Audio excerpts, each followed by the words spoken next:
말씀의 시간입니다. 우리 아침 예배로 하나님 앞에 함께 나가겠습니다. 자, 오늘은 요한계시록의 첫 시간입니다. 요한계시록을 우리가 첫 시간에는 항상 우리가 성경 전체에 대한 그 권에 대한 이 전체적인 개요, 기록 목적, 저자, 요점, 각 장의 핵심들을 좀 살피는 시간을 가졌죠. 자, 오늘도 그런 시간을 가지면서 우리가 요한계시록을 좀 한눈에 보는 시간을 갖도록 하겠습니다. 자, 이 요한복음은 기록 연대가 한 주후 95년에서 96년 사이로 추정이 됩니다. 굉장히 늦게 기록을 했죠. 그리고 또 분류 역시 이 계시의 문학, 묵시 문학이라는 분류가 되어져 있습니다.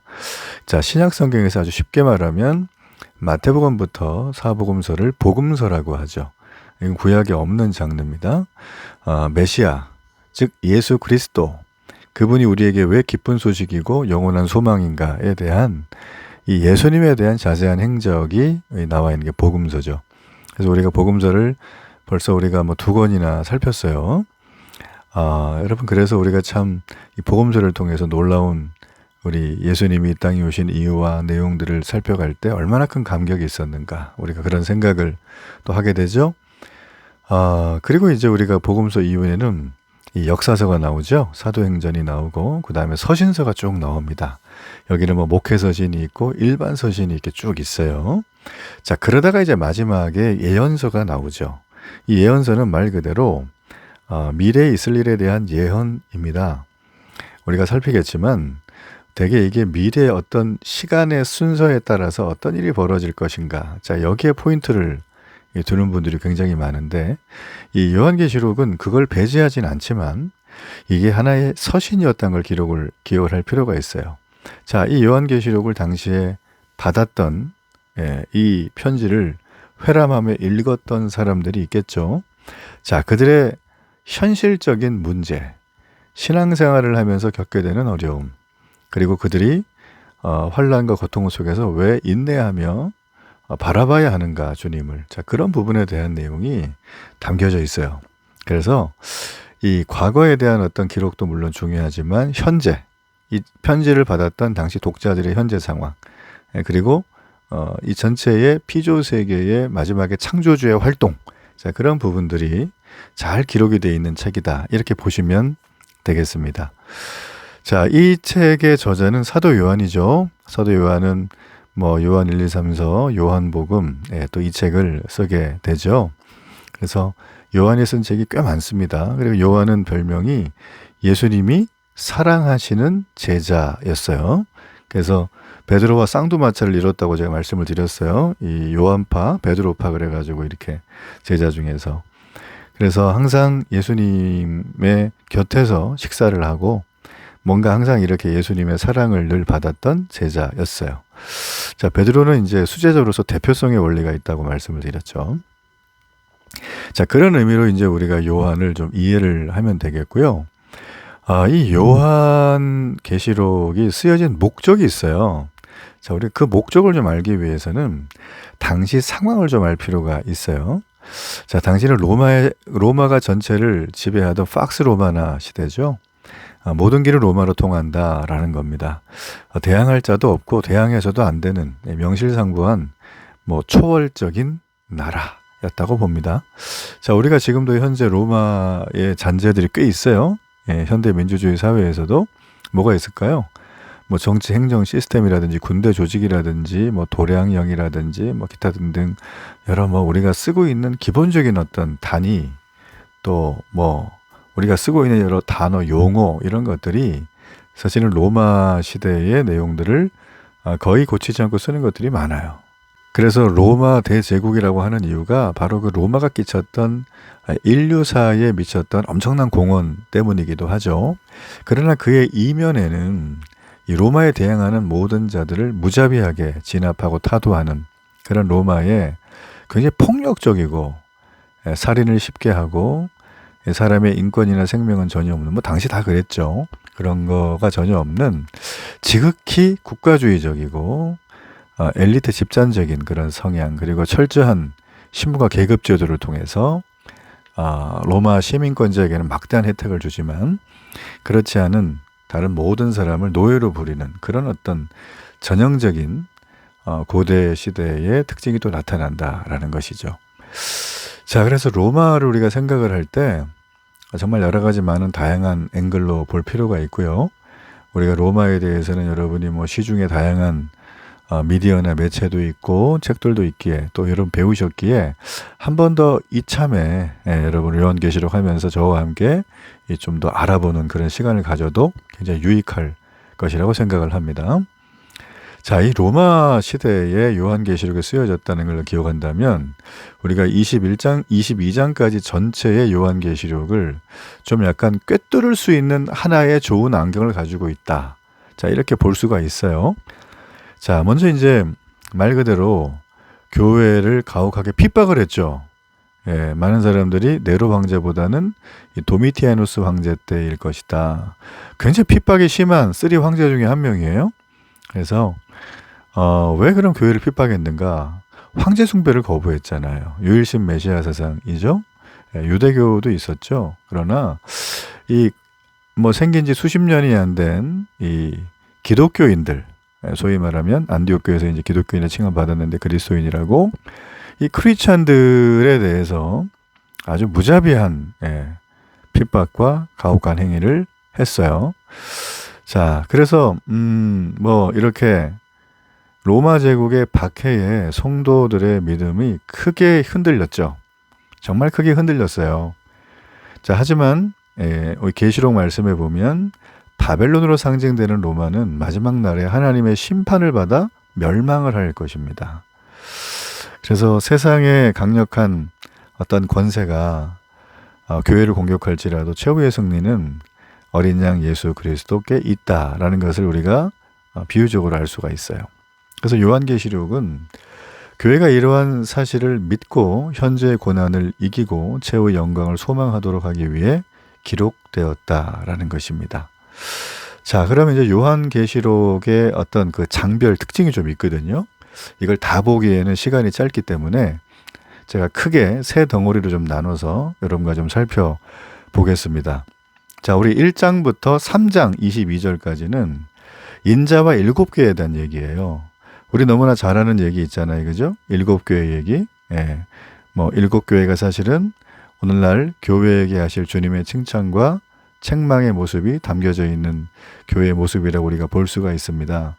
자, 우리가 첫 구절 1절에 보면 예수 그리스도의 계시라는 그 내용이 있죠. 이거는 책의 표제 역할을 해요. 예수 그리스도의 계시. 그래 당시에는 책 제목이 보통 첫 구절입니다. 그래서 계시록이죠. 그래서 요한의 계시록이에요. 그러니까 이제 책 전체의 내용을 대표해서 보여줬죠. 그래서 이 책은 예수님을 중심으로 읽고 해석을 해야 된다는 걸 우리에게 벌써 알려주는 거예요. 그리고 1절에 보면 반드시 속히 일어날 일들, 3절의 예언 같은 표현은 요한계시록이 다가올 미래를 다루는 책이다는 것을 우리가 알 수가 있어요. 요한은 얘기를 해요. 큰 고난과 박해 가운데 있었던 당시 성도들, 이 편지를 읽었을 성도들을 말하는 거예요. 원 독자들이죠. 그 성도들에게 알파요 오메가, 처음이자 마지막이신 그 메시아 예수께서 구름을 타고 영광스럽게 다시 오실 것이다. 장차 오실 전능자 예수 그리스도의 모습을 생생하게 설명합니다.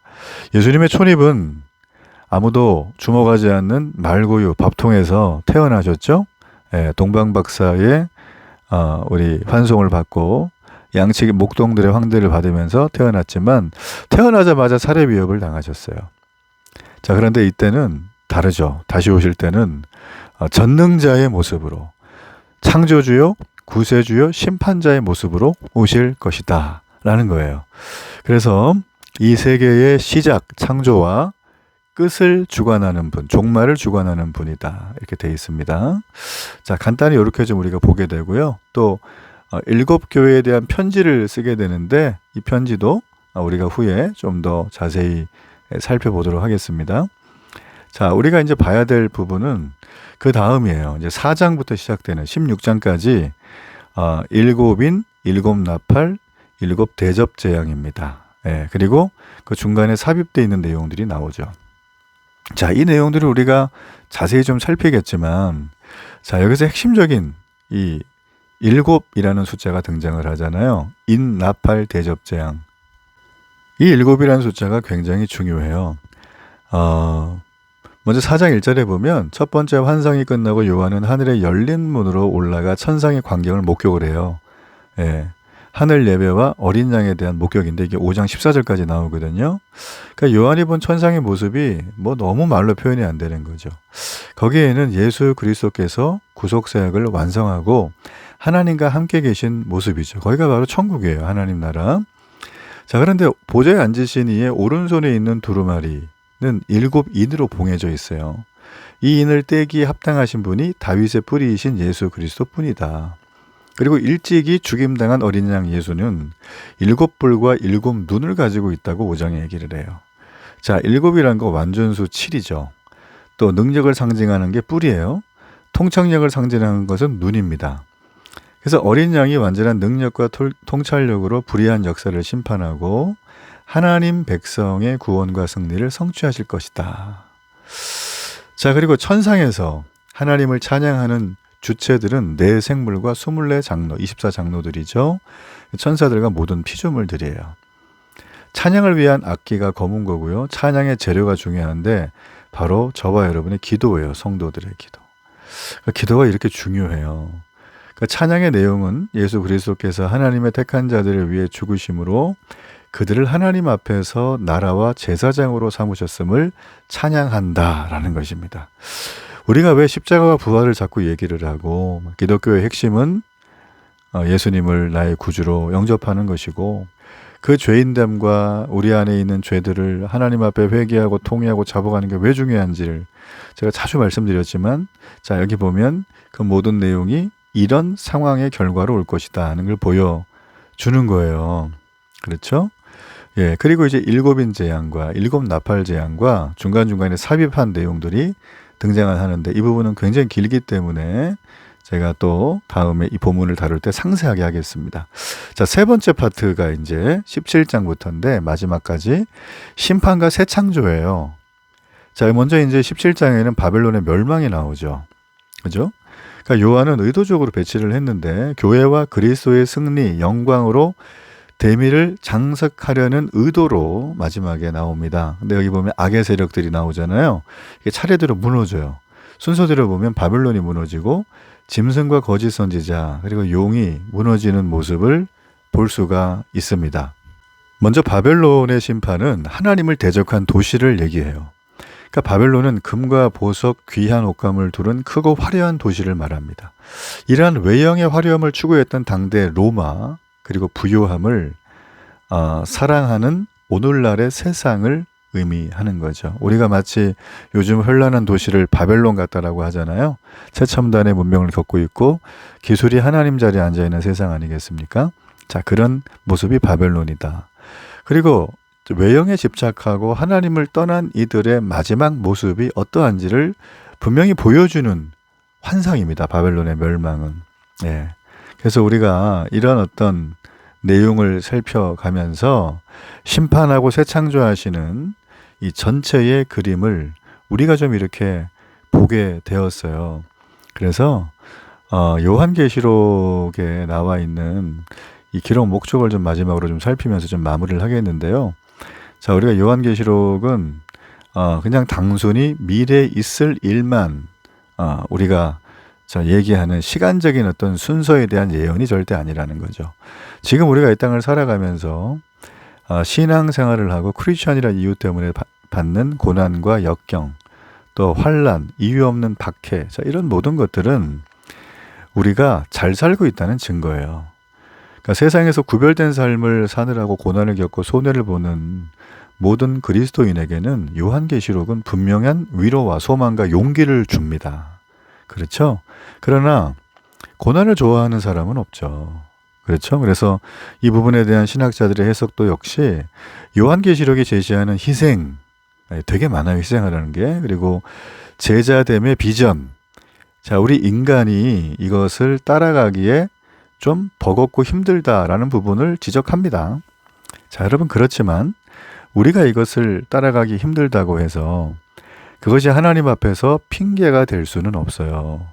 왜냐하면 우리를 구원하기 위해 하나님 아버지께서 치른 희생은 세상 그 어디에서도 비교할 수 없고 바꿀 수 없고 또 설명할 수 없는 희생이기 때문이에요. 그래서 기독교는 십자가입니다. 십자가는 기독교가 안고 섬을 결정하는 가장 중요한 거예요. 그래서 십자가의 복음, 십자가의 복음이 우리 안에 세팅이 되는 삶이 진짜 제자의 길을 걸어가는 삶이다라는 것이죠. 생각해 보세요. 우리가 다른 사람한테 뺨 맞았다고 생각해 보세요. 그 참을 수 있습니까? 지나가는데 괜히 누가 막 욕을 해요. 교회 다닌다는 이유 때문에. 열받죠. 근데 이게 하루도 아니고 하루 이틀도 아니고 맨날 그런다 그러면 아마 우리가 우울증이 걸리든지 그 사람한테 복수를 하든지 아니면 진짜 바보가 되든지 그럴 것 같아요. 그 우리의 성정으로는 그게 정리가 안 되는 거죠. 그러나 우리 주님이 하나님의 계획하심 속에서 우리를 구원하기 위해 치르신 그 희생의 대가, 왜 십자가인가? 라는 그런 책도 있잖아요. 그 십자가의 내용이 우리에게 이 땅을 살아가며 애매히 당하는 고난, 세상과 구별된 삶을 사는 것 때문에 오는 힘듦들을 넉넉히 이길 수 있는 축복의 통로가 될 것이다. 그래서 요한계시록은 한마디로 말하면 지금 있는 세상과 앞으로의 세상과 이미 그전의 세상은 하나님의 절대 계획 아래 있다. 좀 더 쉬운 말로 절대 주권 아래 있다라는 말이에요. 악한 세력의 제 아무리 하나님의 교회를 핍박한다고 해도 그것은 하나님이 허용하신 잠깐일 뿐이라는 거죠. 대적자들을 기다리는 것은 피할 수 없는 심판과 재앙이라는 거예요. 그래서 우리가 믿음의 길을 주어진 삶을 걸어가잖아요. 믿음의 길을 걸어가면 반드시 우리에게 이 모든 세상의 악한 세력이 끝나는 걸 보게 되고 또 승리하는 걸 보게 됩니다. 하나님 말씀에 순종한 자에게 새하늘과 새 땅의 복이 주어진다라는 것입니다. 그렇죠? 여러분 우리가 이걸 믿는 거예요. 주님이 언제 올지 우리는 모릅니다. 그러나 우리는 늘 그게 궁금하죠? 그러나 우리는 그런 궁금증 갖지 말고 오늘 이 땅의 삶에 충실하는 거예요. 내가 만나야 될 사람들, 내가 시간과 공간을 점유하며 내 몸으로 움직여야 될 것들, 또 생각해야 될 것들, 그런 모든 부분 속에 오늘 우리에게 이김과 승리를 이미 주신 성령과 동행하는 날이 되어야 돼요. 자, 요한계시록을 그런 마음으로 우리가 함께 보면서 우리가 한 장 한 절씩 계속적으로 매일 살피며 우리 주님의 음성을 듣는, 그래서 어떤 상황과 어려움과 흔들림이 와도 넉넉히 이겨나가는 축복의 성도들 되기를 바랍니다. 우리 결단의 기도 드리겠습니다. 살아계신 하나님, 너무나 은혜를 감사합니다. 믿음의 길에 주어지는 반전과 승리를 요한계시록을 통하여 깨닫기를 원합니다. 성령께서 무지한 저희들을 깨우쳐 주시고 길을 열어주시고 어떤 상황에서도 하나님 말씀에 순종하며 걸어가는 저희들이 되게 하소서. 계시록을 통하여 미래에 대한 예언을 아는 게 중요한 게 아니라 오늘 살아 역사하시는 성령 하나님의 은혜와 인도하심에 감격하는 매일매일이 되게 하소서. 예수님의 이름으로 기도합니다. 아멘.